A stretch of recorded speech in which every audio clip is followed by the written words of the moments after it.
राजसी रहस्य का भेद। जंगल का बुलावा। रणवीर और उसकी दोस्त अनाया एक एडवेंचरिस्ट थे। उन्हें पुरानी जगहों और रहस्यमयी जगहों की खोज करना बहुत पसंद था।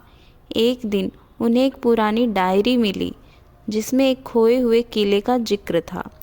डायरी में लिखा था कि किला सतारा के घने जंगलों के बीच छुपा है और वहाँ एक ऐसा रहस्य छिपा है जो सैकड़ों सालों से किसी ने नहीं देखा।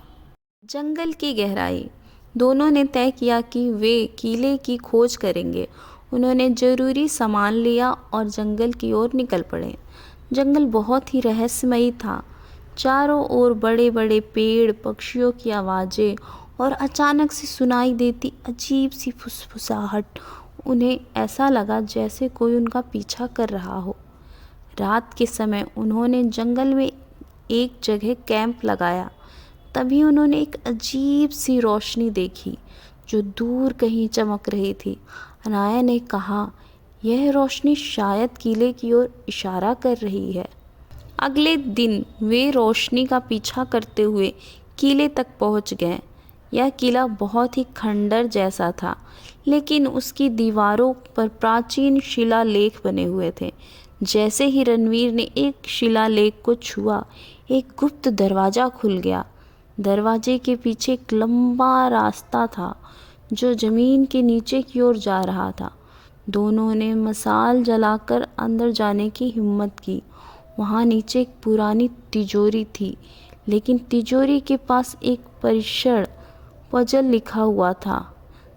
सच्चाई को पहचानो और रास्ता खुल जाएगा।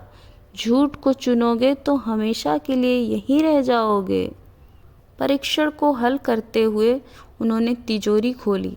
तिजोरी में सोने चांदी के आभूषण नहीं थे, बल्कि एक पुराना दर्पण रखा हुआ था।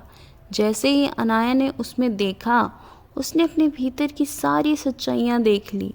यह दर्पण हर किसी को उनकी खुद की आत्मा का असली रूप दिखाता था। लेकिन तभी किला हिलने लगा, दीवारें टूटने लगी। उन्हें समझ आ गया कि यह जगह अब ज़्यादा देर सुरक्षित नहीं है। वे जैसे तैसे दर्पण लेकर किले से बाहर निकले। बाद में उन्हें पता चला कि यह दर्पण राजा देवेंद्र का था, जिसने सैकड़ों साल पहले इस किले में इसे छुपाया था। राजा का मानना था कि जो इस दर्पण को पाकर अपनी सच्चाई को स्वीकार करेगा, वह जीवन में सही राह चुन सकेगा। रणवीर और अनाया ने उस दर्पण को एक संग्रहालय में दान कर दिया, लेकिन उनके मन में हमेशा उस किले और जंगल का रोमांच बसा रहा।